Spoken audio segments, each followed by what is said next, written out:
thoroughly institutionalized, so somebody's going to have to tell me when it's time to speak before I start doing so. Thank you. You got it. Anybody could have said that. It could have been anybody.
Bueller.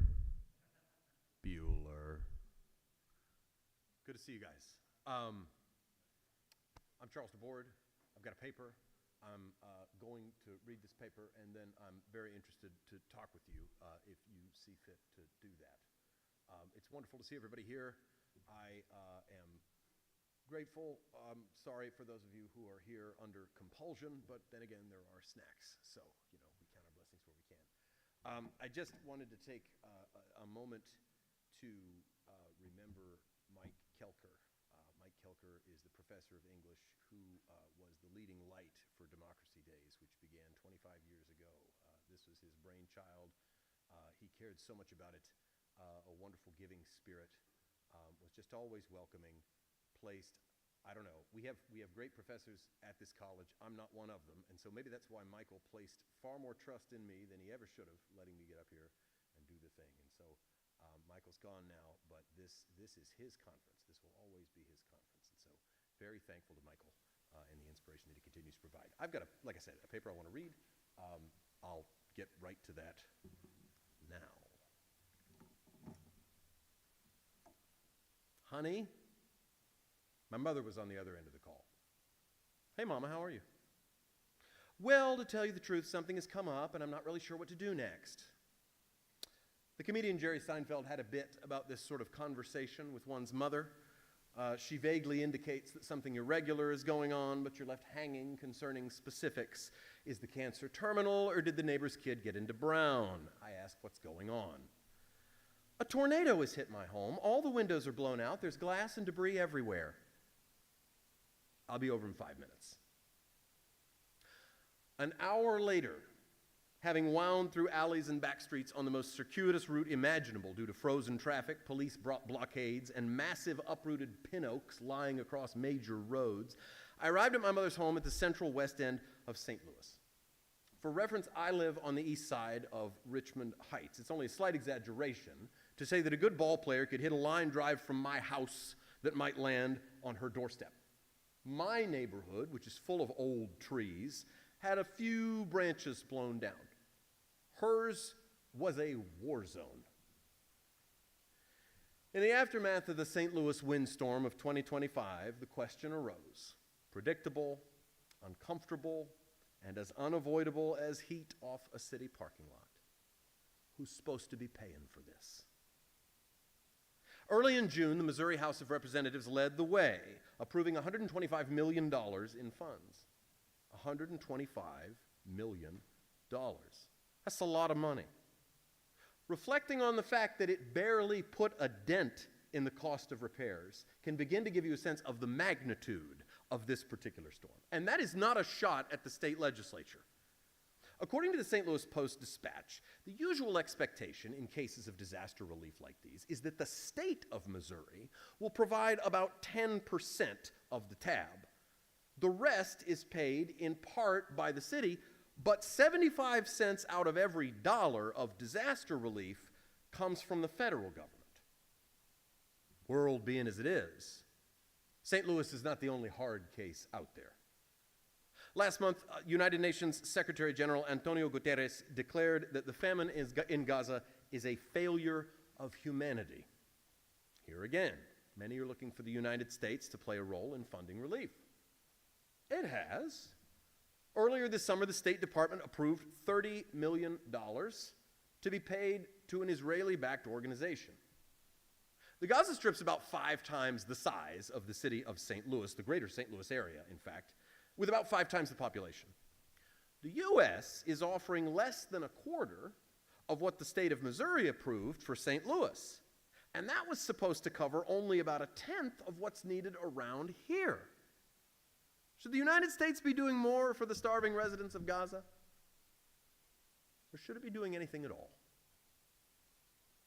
Soon after this year's presidential inauguration, the Trump administration moved against the United States Agency for International Development, also known as USAID, a government organization that had, since 1961, been tasked with, among other things, worldwide disaster relief.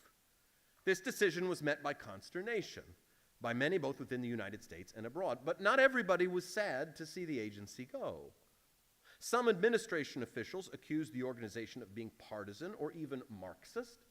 Senator Tom Cotton, among others, alleged that its resources were being mismanaged and used to fund terrorist groups. One left-leaning writer argued that USAID, quote, has been a destructive arm of American imperialism for decades, end quote. And why should we, the United States of America, commit our resources, both human and financial, to the assistance of people in other countries? Earthquake relief in Southeast Asia, drug trials in African nations, disease mitigation in distant lands. Why are these our concerns? Is it really in our national interest to offer disaster relief abroad or even at home? Why exactly should St. Louis or New Orleans or Texas be entitled to millions of dollars that it didn't earn? Do we have some sort of moral duty to confront disasters, whether domestic or foreign, and work to mitigate their effects? Where does this duty come from? And why should it be incumbent on American democracy to fulfill it? These are complex and wide-ranging questions, and both their significance and their relevance is unclear, at least in the ways I've just posed them. Philosophers, it seems to me, ought not get into the habit of giving advice.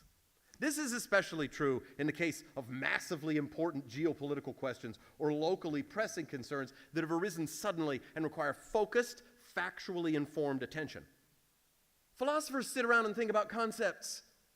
What good is that when it's time to move a bill through Congress, finance nation building, decide whether tax dollars are better spent on humanitarian aid or building prisons for immigrants? Is it really the business of a philosopher to make sense of the facts on the ground, or isn't that better left to the political scientists, the economists, the statisticians, and any number of other professionals highly skilled in interpreting the particulars? Far be it from me to waste anyone's time, knowingly, anyway. I'm quite comfortable staying in my own lane. So for the next few minutes, I'm going to do what I know, and that means doing philosophy. I'm going to make an argument. One of the fundamental commitments of philosophy is that reasoned arguments can, when given and received in the right light, help to clear up our thinking, the vision of our mind's eye, you might say. This can put us in a better position to grapple with big picture questions and fundamental dilemmas. I hope that might be the case today. The question I will address is, should democracy work to mitigate the effects of disaster? Should democracy work to mitigate the effects of disaster? In answer to this, I'm going to argue for two interrelated conclusions. First, the very idea of democracy contains within itself both a goal and the necessary drive to reach that goal. Second, confronting and attempting to overcome disaster is essential to the realization of democracy. The combined upshot of all of this is the conclusion that democracy must deal with disaster in order to become what it's supposed to be. If I manage to secure this conclusion, I will have done what philosophy always does with its arguments. Answering the question posed will, in turn, open us on to deeper questions. But enough of my promises. In order to make meaningful headway, I need to begin by fixing ideas, as John Rawls used to say. What is democracy anyway? 100 years ago, a writer by the name of H.L. Mencken thought up several snappy answers to that question, but he's dead, so you're stuck with me. Let me start, roughly and arbitrarily, with the relevant entry from the Stanford Encyclopedia of Philosophy. Here we're told, and I got to look at my notes, that democracy is, quote, a method of collective decision-making characterized by a kind of equality among the participants at an essential stage of the decision-making process. Let me read that again. A method of collective decision-making characterized by a kind of equality among the participants at an essential stage of the decision-making process. Who's asleep? Okay. In addition to being as dry as dust, that stab at definition is incomplete because it doesn't say what democracy really is. It's as if we were to describe the life of a bottlenose dolphin by saying that it's a multicellular locomotive aquatic heterotroph. That's true as far as it goes, but that description lacks energy. It's lifeless. Still, both descriptions are useful for what they do give us. Not completeness, maybe, but something to work with. The writers of the Stanford Encyclopedia's entry bring to light three aspects of this description of democracy. First, in a democracy, decisions are made collectively, that is, by and for a group. Second, they point out that democracy is what I will call, and forgive me for this, extensively scalable. That is, what that means is that democracy can happen in groups of different sizes and kinds. Like a democracy could attach to a nuclear family. A democracy could attach to a church. A democracy could attach to a town or a PTO. Let's call these groups associations, and that's a term I'm going to come back to. Associations. The state would be another very big example of an association. Third, democracy is intensively scalable, meaning that within an association, democratic equality can attach more or less strongly, perhaps merely to the equality of the value of people's votes, or running deeper, for instance, in the requirement that different viewpoints in policy debates are afforded equal time to make their respective arguments. Finally, and tellingly, the writers of this encyclopedia entry point out that this definition they offer is not normative. That's philosophy's, and what it means is this description of democracy does not by itself give us a reason to endorse what's being described. It just says it, doesn't say whether you ought to pick it up. Such caution seems to be well warranted in light of the rich history of the repudiation of democracy. Critics of democracy abounded long before Mencken, as he himself knew only too well. Hard to get much more direct than Plato, who says that democracy leads to, quote, calling insolence good breeding, anarchy freedom, extravagance magnificence, and shamelessness courage. Democracy's indulgence of any and every craving, opinion, and feeling leads its admirers to, quote, it leads it to admire, quote, rulers who behave like subjects and subjects who behave like rulers. In a democratic community, Plato says, quote, the young imitate their elders and compete with them in word and deed, while the old stoop to the level of the young and are full of play and pleasantry, imitating the young for fear of appearing disagreeable and authoritarian. Aristotle's view of democracy is somewhat more moderated, but still maintains that democracy's emphasis on material equality fundamentally misunderstands the purpose of the state, which is to make the lives of citizens better, not to prolong them equally.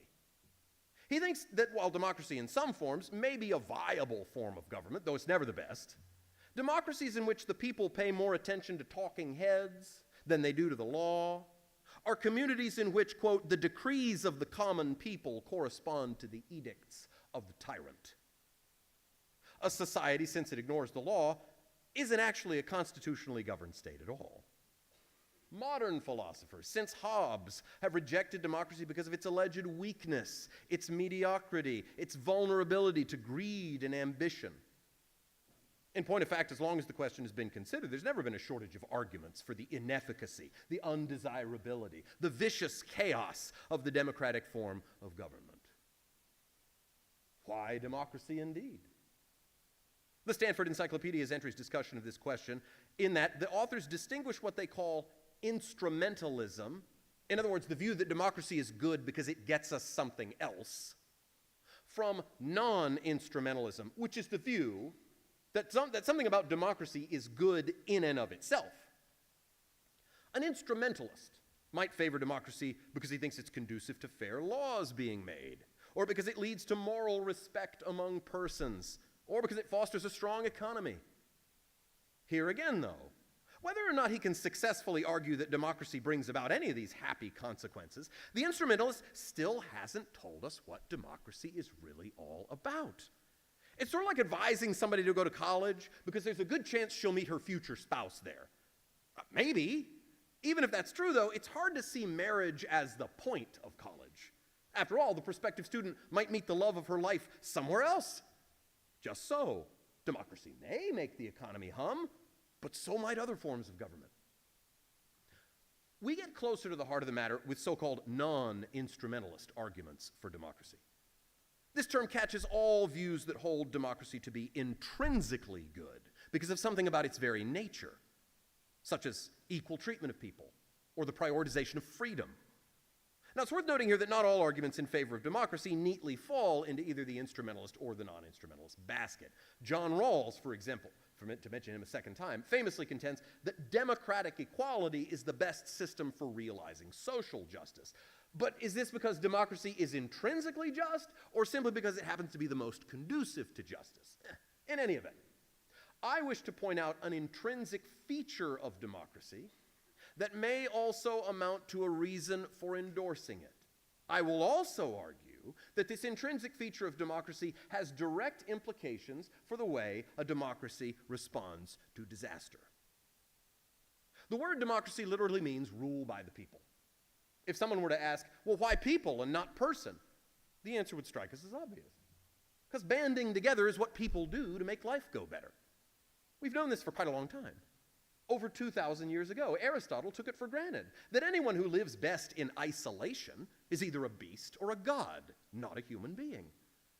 Whatever the cause, whether we presuppose prehistoric peoples to have naturally banded together into tribes, or whether, like John Locke and Robert Nozick, we suppose that the formation of self-maintaining groups is the predictable outcome of rational choices, the undeniable fact is that people form associations, clubs, guilds, corporations, communities. A few centuries ago, a political theorist named Johannes Althusius argued that since the state exists in order to preserve and better the existence of these associations, no single ruler can ever legitimately appropriate to himself the sovereign right that belongs to the whole symbiotic community. He really does use the word symbiotic to refer to those associations coming together for their own self-maintenance. Of course, this argument doesn't entail that democracy is the sole legitimate form of government. Althusius certainly didn't think so. But it does suggest something very important about the teleology of political communities. Teleology is a word you don't hear very often for something you do all the time. It refers to a way of accounting for something's existence or behavior by looking not to the prior conditions out of which the thing came, but to what the thing is for. If you show up at a home with an armload of shiny new tools and your wife asks you, why on earth have you bought a power drill? You might respond by saying, because this was the result of a currency exchange that took place between me and a very pleasant cashier. That's true as far as it goes, but it'll likely get you the cold shoulder. In this context, the more appropriate response would be something like, because I need to replace some of the boards on the deck out back, and I imagine doing so with a hand-powered screwdriver is going to land somewhere between excruciating and impossible. That answer explains the meaning of your behavior with reference to some desired end, some project you're trying to complete. That's teleological explanation. We engage in it whenever we explain not just craftsmanship, but really any deliberative human activity. Indeed, we tend to do this quite often when attempting to explain the behavior of any living thing. Althusius understands the existence of the state teleologically. Like Aristotle, he regards political communities as being formed and maintained for the sake of making life better. Of course, a lot of people think so, but Althusius' big contribution is to suggest that this isn't just a matter of making individual lives better, but it pertains to the lives of the associations we form. I suggest that it's consistent with his account and also illuminating to think of associations like teams, scout troops, labor unions as projects with proper ends. That is to say, fulfillment conditions, functions. The state exists to sustain our projects. If the independence of these projects, that is, their freedom to keep making their constituents' lives better in the ways that they're supposed to, is compromised by the government, then there's no reason for these associations to keep participating in the life of the state. So some federalized form of sovereignty, some form of rule in which the rightful authority is always held by the people and their projects, rather than one or more individual persons, is not only legitimate, but also the most sustainable and reliable source of everyone's incentive to cooperate. When we start to investigate what lies beneath this line of reasoning, we find ourselves in some very interesting territory. Associations like the ones I've mentioned are appealing because they make us bigger than ourselves. Like fish schooling, a ballpark full of Cardinals fans, all cheering at the same time, is capable of more passion, more energy, more spirit than the simple sum of all the individuals involved. You also know this if you've ever been part of a great concert or a convention or political rally. Certain projects are possible only by virtue of the combined and coordinated efforts of the people participating in symbiotic unity. This is one of the most common and powerful ways of reminding us that by ourselves we are finite, limited. You might say that democracy is the form of government predicated on the finitude of the individual human being. Those hopeful for the prospects of a wise monarchy, a benevolent dictatorship, or an expert technocracy are, to some extent, always looking at the world through rose-colored lenses. It's not that these other forms of government are somehow dystopian. No, quite the contrary. It's that they strike us as unreasonably optimistic. You know the Winston Churchill expression about democracy. It's the worst form of government, except for all the others that have been tried. Nobody, whatever his education, pedigree, or wealth, transcends by himself the limitations that make us human. Proof of this can be found in the fact that every leader from the dawn of world history to up to about 1967 has either retired or died. Why 1967? Because the current Sultan of Brunei arose to his position at that time. And if we expect him to play out the string to infinity, well, that's a bet I'm willing to take the other side on. Democracy attempts to cope with human finitude by admitting it up front, and in the Althusian spirit, coming together as a political community in which the whole may be more than the sum of its parts, by virtue of the formal legal respect it affords to those parts. This line of thinking becomes especially intriguing when we bring it back around to the subject of disaster. This is because disaster, too, essentially involves being confronted with one's own finitude. According to the Oxford English Dictionary, the word disaster was originally borrowed from French and Italian sources, in which the prefix dis has the sense of being broken, or falling away, or failing somehow. And the morpheme aster denotes stars, like astronomy. To be subject to disaster, then, originally meant to be star-crossed, like Romeo and Juliet, whose luck ran out in a catastrophic way. Why did people ever talk this way? The old thinking, the basic premise not of astronomy but of astrology, was that the stars determined human destiny. Of course, nowadays this comes across as antiquated and superstitious. I'm certainly not here to convince anyone that success in college is possible only when Jupiter is in the house of Pisces. Is it really that much of a stretch to point out that much of what we count on to get us through a normal day is a matter of forces entirely beyond our control? The predictable flow of traffic on the highway, the availability of groceries at the supermarket, the structural integrity of our homes, or the computers, oh, those omnipotent computers managing our data, our bank account balance, our very electronic selves. You're not in control of any of these things. You are finite. For any of these stars in your sky to fall, to fail, would be a disaster. So the bad news is the human condition of finitude and our resultant reliance on powers beyond our control means that on a sufficiently long timeline, disaster is inevitable.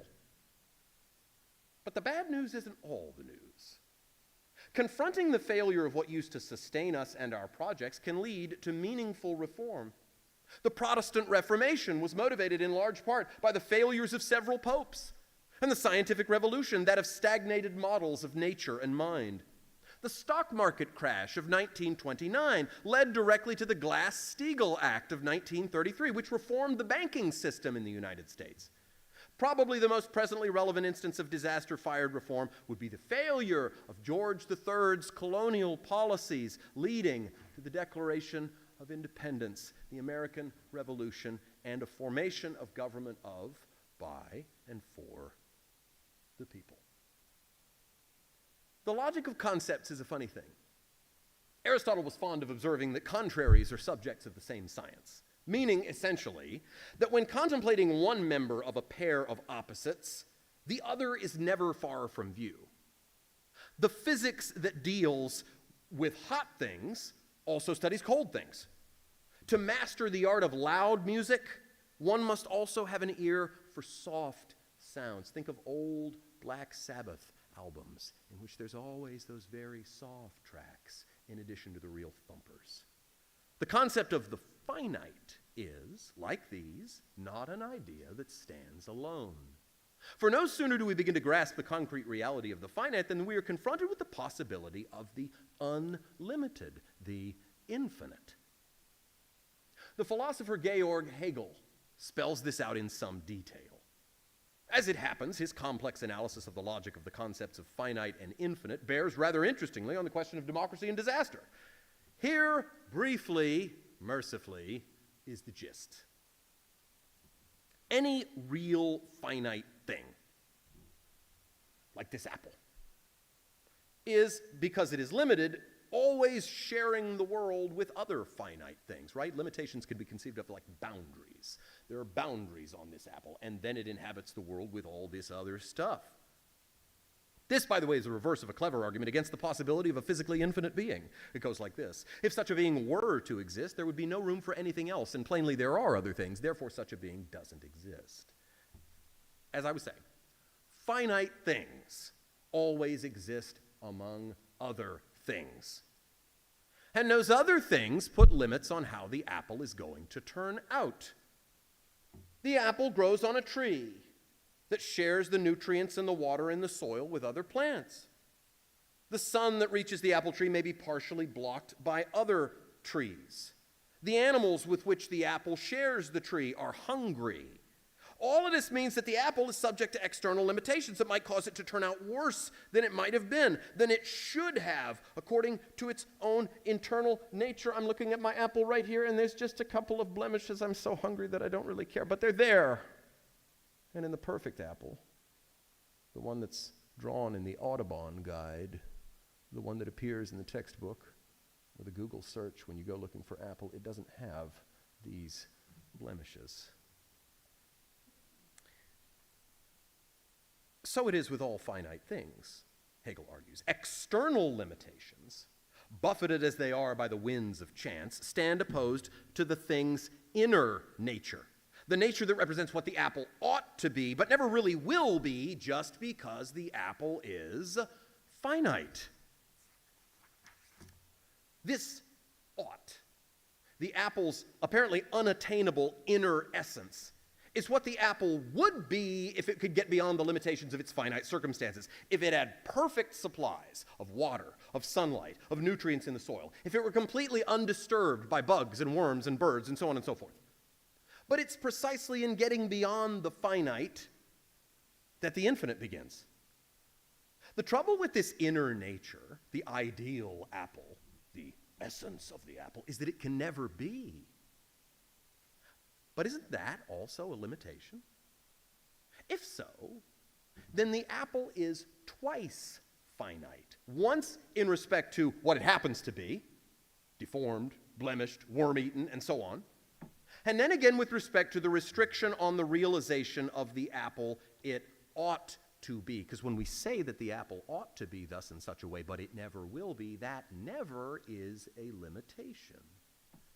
But each of these two aspects of what the apple is, what it happens to be, what it ought to be, exist in opposition to one another. We're only able to understand what the apple happens to be by saying it ain't what it ought to be. And we're only able to understand what the apple ought to be by saying it's more than what it happens to be. They exist in opposition. If the finite is both of them, then the finite contradicts itself. In logic, a contradiction is always a sign that we've been proceeding from a false premise. In this case, our flawed assumption was that the finitude of the finite is absolute. The finite can't possibly get beyond itself. The end cannot possibly end. If this is false, then the truth is that real being is being that has gotten beyond its limitations. Infinite being. The virtuous circle that results when the barrier separating what a thing happens to be from what it ought to be is torn down. This infinity isn't something other than the finite thing. Instead, it's the fulfillment of the finite thing. As Hegel puts it, quote, "The finite is rather just this, that through its nature, it comes to be itself the infinite." What in the world does this have to do with tornadoes and foreign aid? Well, what if the logic of this argument applied not just to apples, but to democracy? Remember Althusius, who said that states exist in order to perfect the lives of associations and the individuals that make them up. This, we said, is a teleological conception of political society. What we've just heard from Hegel is a teleological conception of the infinite. In other words, both philosophers are thinking of things as projects that can turn out well or not. You may recall that a few minutes ago I said the problem with the alleged definition of democracy given in the Stanford Encyclopedia is that it's incomplete, like describing a dolphin as an aquatic heterotroph. What's lacking in both characterizations is the essence of what the thing is supposed to be, what we might call its fulfillment condition, or more simply, its proper end. As a project consisting of the projects of human beings acting deliberately, democracy, like a human being, is healthy only if it's actively working to become the best version of itself.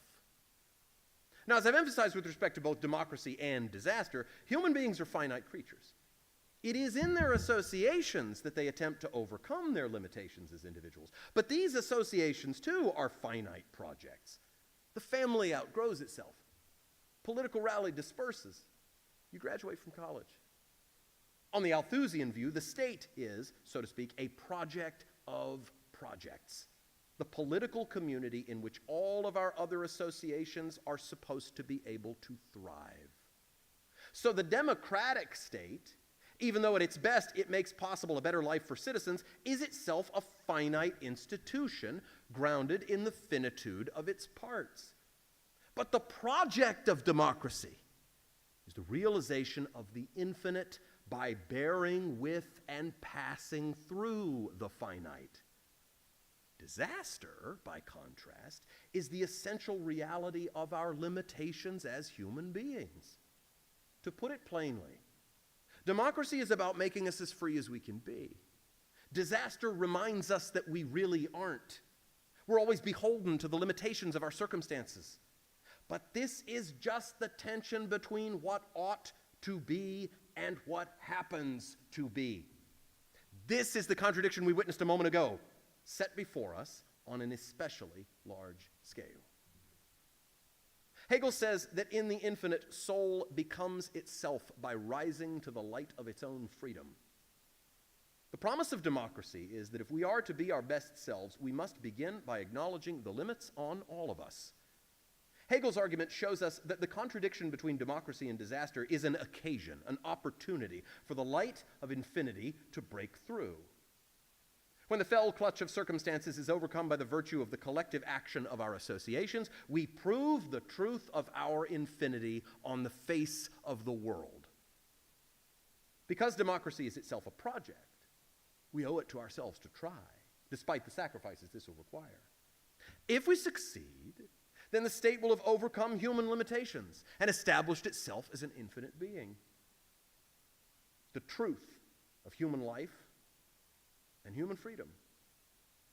On the other hand, if we fail, perhaps our quest for infinity becomes opened onto horizons yet more majestic than any that can be glimpsed from purely political ground. Thanks for listening.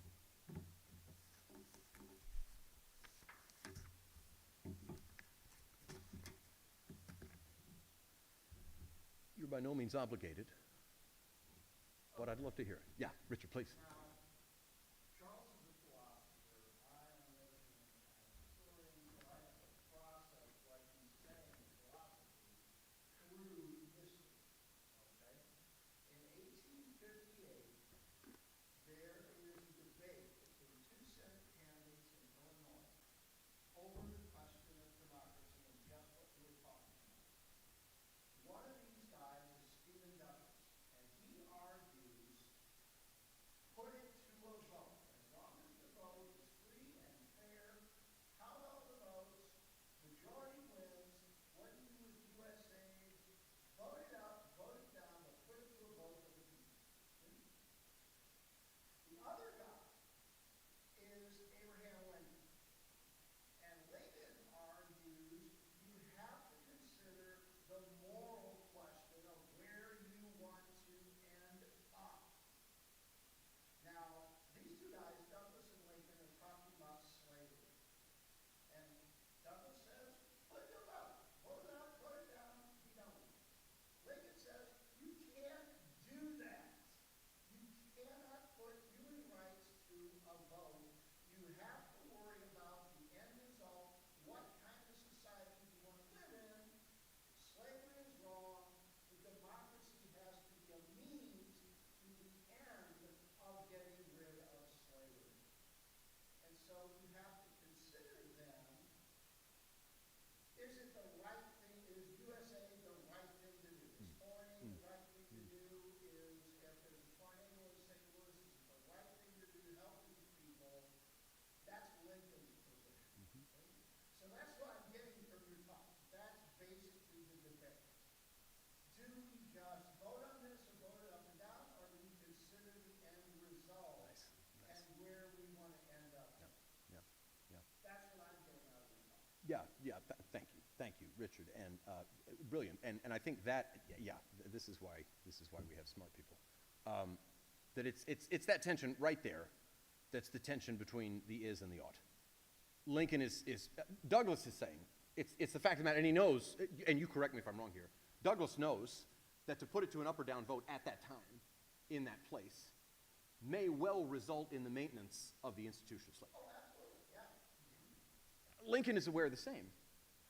Lincoln is aiming at some way that we ought to be, some substantive commitment to what we ought to be.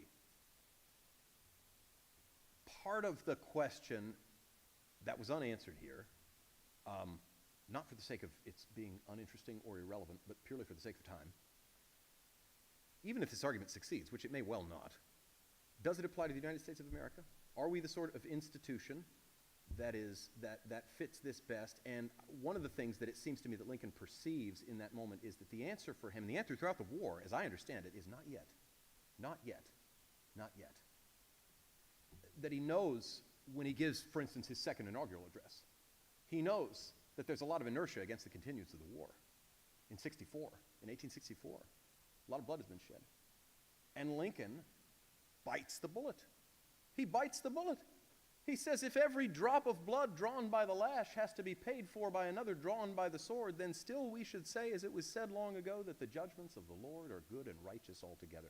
So there has to be some substantive standard beyond the immediate context in which we take the vote.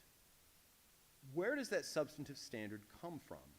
It's an important question I haven't come close to settling here, but minimally speaking, it seems to me that the very idea of democracy means that the substantive standard involved has to involve a concession of the finitude of every human being involved here. Part of the problem with the institution of slavery, especially as slavery was, and I'm not speaking of slavery in ancient societies where it was a condition of manumission for debt servitude. I mean slavery on the basis of race, because there were people who had in writing, up to and during and after the Civil War, the notion that people of certain extractions are constitutionally inferior to other people. That the rule, this was an argument that was made in the Confederacy, again, I'm talking, Richard should be talking, so I'll be brief. Yes, that the argument was made in the Confederacy that this is an institution that is better not only for the slave owners, but for the slaves themselves. That we know better. That there is a kind of human being that has less limits, fewer limits on its nature than another kind of human being. The premise of democracy says, no, it doesn't. No, it doesn't. Now, that would be a minimal condition. And it's a well-placed remark, and the force of what Richard is saying here is that we have, it may be the case that there are other substantive commitments. It may be the case that there are other substantive commitments that are necessary to get us where we want to go. Thank you.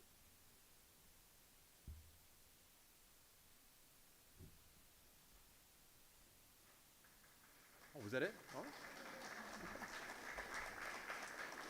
right. I meant that not as a cue for applause, but as a question whether anybody else wants to say anything.